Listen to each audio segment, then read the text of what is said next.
Good morning. अभी हम लोग एलएनटी कॉलेज के स्टूडियो में हैं। यहाँ से आप लोगों का लाइव क्लास हो रहा है।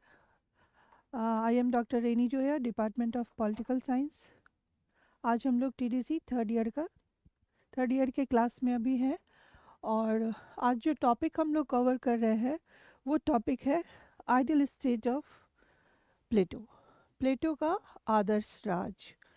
प्लेटो किस तरह की आदर्श राज का परिकल्पना रखता है?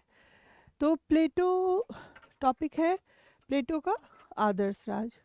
आगे हम लोग देखेंगे कि प्लेटो के समय में यूनान में जो राजनीतिक और सामाजिक अराजकता व्याप्त थी, उसी के प्रतिक्रिया स्वरूप उसने आदर्श राज की परिकल्पना रिपब्लिक में प्रस्तुत की।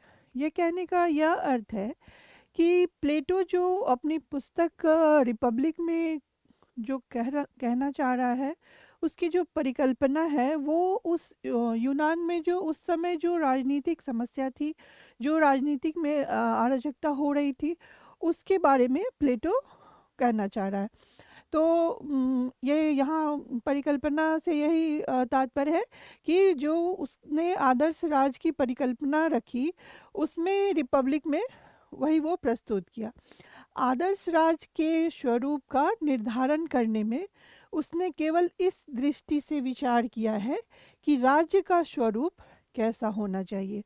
तो जो यूनान में जो उस समय राज्य में जो उसके राज्य में जो चल रहा था, तो ये कहने का वही तात्पर्य है कि आदर्श राज के स्वरूप का निर्धारण करने में उसने केवल इस दृष्टि से ही विचार किया कि राज्य का जो स्वरूप है वो कैसा होना चाहिए। तो आगे वो कहता है कि आदर्श राज की परिकल्पना करते समय उसने व्यवहारिकता की अवहेलना की। तात्कालिक जो ये कहने का ये तात्पर्य है कि वो जो प्रैक्टिकल जो व्यवहारिकता का अर्थ है कि प्रैक्टिकल जो व्यू था उसको उसने थोड़ा इग्नोर किया। और तात्कालिक व्यवस्था के दोष और बुराइयों को देखते हुए ही उसने आदर्श राज की रूपरेखा प्रस्तुत की है। आगे हम लोग देखेंगे कि आदर्श राज की जो विशेषता है, प्लेटो के आदर्श राज की जो व्यवस्था है उसके बारे में। तो दार्शनिक राजाओं का शासन आदर्श राज की सर्वप्रमुख विशेषता है। तो दार्शनिक राजाओं का जो ये जो प्लेटो जो अपनी राज्य की जो परिकल्पना करता है, उसमें वो शासक कैसा चाहता है, तो वो शासक चाहता है कि वो दार्शनिक हो। और जो दार्शनिक राजाओं का जो शासन होगा उसमें जो है आदर्श राज की को वो सर्वप्रमुख मानता है।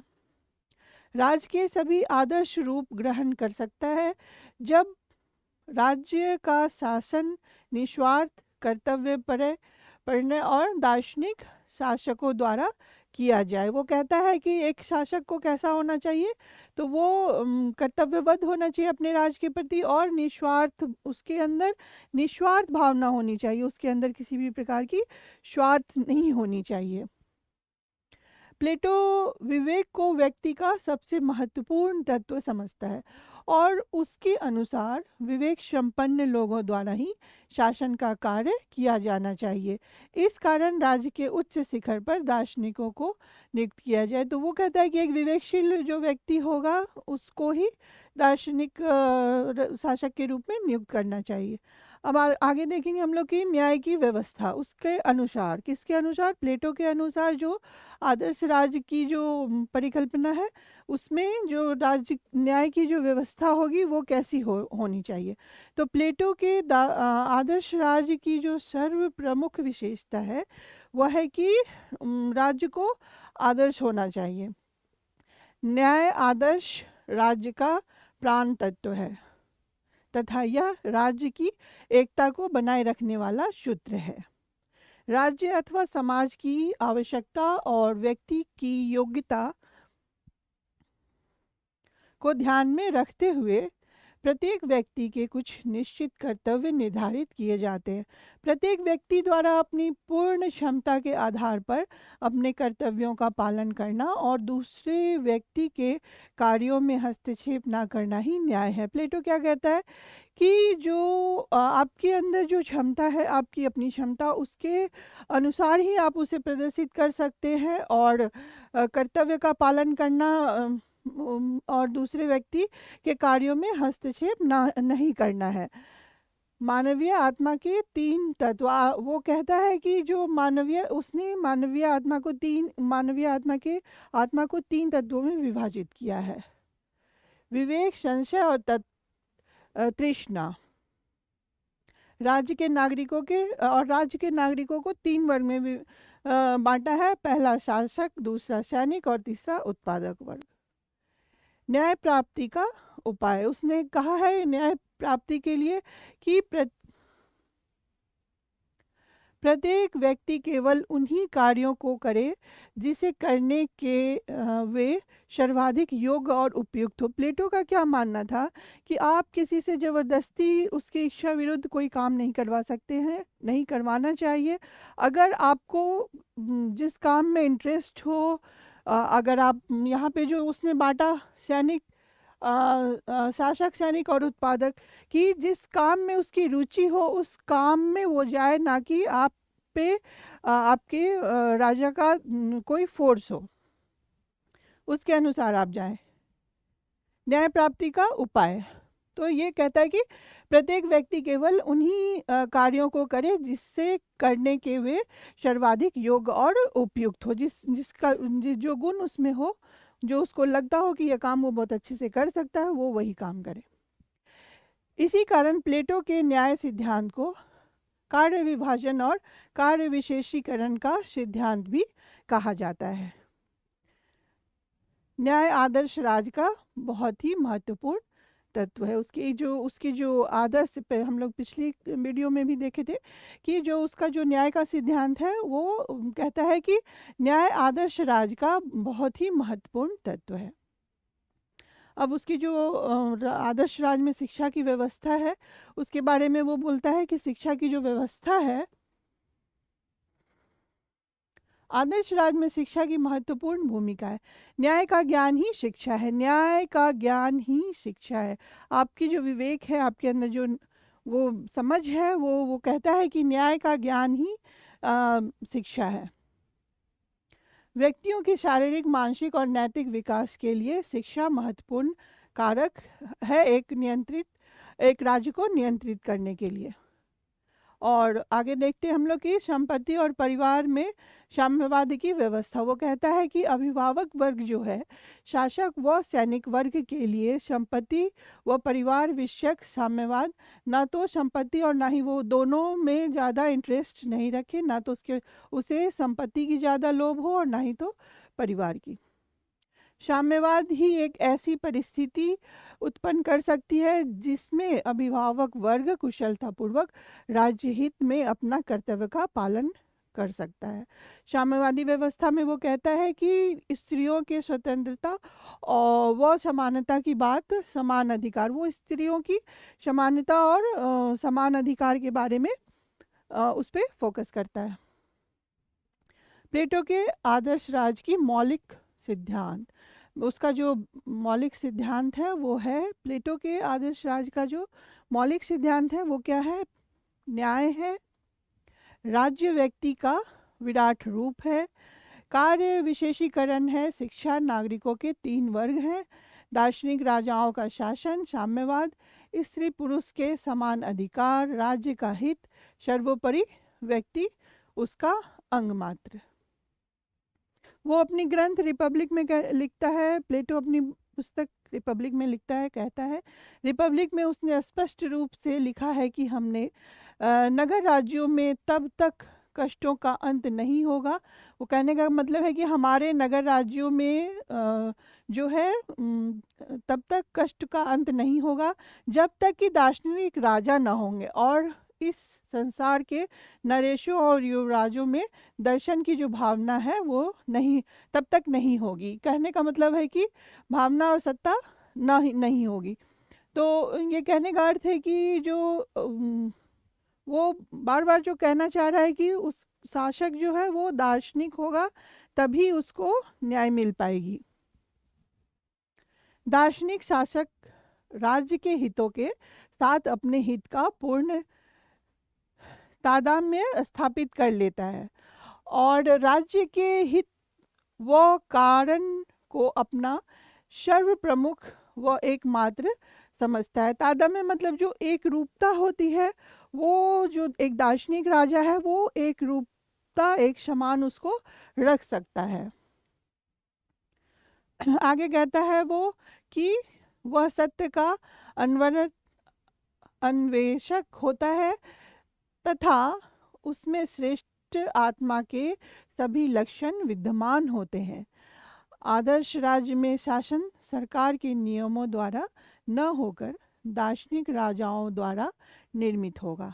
ये कहने का मतलब है कि आदर्श राज्य जो उसकी परिकल्पना है, उसमें शासन सरकार के नियमों द्वारा न होकर दार्शनिक जो वहाँ जो नियम जो राज्य का जो नियम बना हुआ था उसके अनुरूप वो हम लोग पहले ही इसमें देख चुके हैं कि वो जो उस समय यूनान में जो घटना वहाँ घट रही थी, जो सामाजिक स्थिति थी, उसको देखते हुए वो उसमें लिखा है। तो ये कहने का यही तात्पर्य है कि जो शासन जो सरकार के नियमों द्वारा ना होकर जो दार्शनिक राजाओं द्वारा निर्मित होगा, तथा इसी कारण दार्शनिक राजा पर कानून का कोई बंधन नहीं है। आदर्श राज के शासन को दार्शनिकों का असीमित राज्य कहा जा सकता है, क्योंकि वह सभी प्रकार के कानूनों के नियंत्रण से मुक्त है।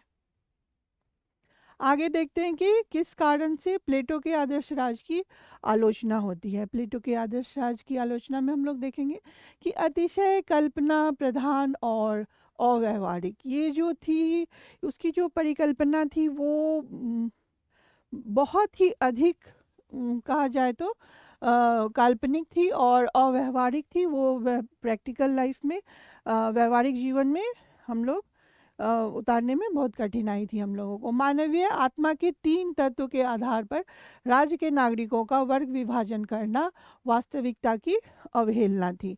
व्यक्ति की अवहेलना और व्यक्ति के स्वतंत्रता का हनन भी था उसमें। जनसंख्या के बड़े भाग उत्पादक वर्ग की उपेक्षा, न्याय सिद्धांत दोषपूर्ण तथा एकांगी केवल कर्तव्य आधारित नहीं था। साम्यवादी व्यवस्था मानवीय प्रकृति के मूल तथा स्वाभाविक सिद्धांतों के विरुद्ध थे। विवेक को अतिशय महत्व था उसमें, जो है विवेक के आधार पे जो था वो उसको अधिक फोकस किया गया था। दार्शनिक शासक की असीमित या निरंकुश सत्ता, एक दार्शनिक जो शासन था उसे असीमित या निरंकुश सत्ता के बारे में उसने कहा। अब हम लोग देखेंगे कि आलोचना के बावजूद भी उसकी आइडियल स्टेट की जो उसका इम्पोर्टेंस था, महत्व था, उसको हम देखेंगे कि प्लेटो के राज्य में सुशासन तथा व्यवस्था उत्पन्न करने के लिए आदर्श राज की रूपरेखा दिखाई गई थी। प्लेटो प्रथम आदर्शवादी विचारक है। प्लेटो जो है वो प्रथम आदर्शवादी विचारक है। उसका जो आइडियल स्टेट है, उसने जो राज्य के बारे में कहा, उसमें जो प्राथमिकता दी गई है वो आदर्श को दी गई है। तो प्लेटो ने अपनी पुस्तक रिपब्लिक में भी स्वयं भी यह स्वीकारा कि जो ये जो परिकल्पना है वो वैसी व्यवस्था स्वर्ग में ही हो सकती है। लेकिन फिर भी हम ये कहेंगे कि जिसने अपनी आदर्शवादिता के आधार पर वास्तविकता में सुधार करने की बात कही है, जो जिस इतनी अच्छी विचार उसने दी है, इसके बारे में हम ये कहेंगे कि जिसने अपनी आदर्शवादिता के आधार पर वास्तविकता में सुधार करने की बात कही है, आदर्श राज के चित्रण में एक ऐसा प्रतीक खड़ा किया गया है कि जैसा कि वास्तव में राज्य को होना चाहिए। ये कहने का ये तात्पर्य है कि वाकई में एक राज्य को ऐसा ही होना चाहिए जैसा कि उसने चित्रण किया है, उसने अपनी परिकल्पना में रखा है। अब ये अलग बात है कि वो व्यवहारिकता में उतारने में कठिनाई है, लेकिन राज्य के चित्रण में एक ऐसा प्रतीक खड़ा किया है गया है कि जैसा कि वास्तव में राज्य को होना चाहिए। Thank you.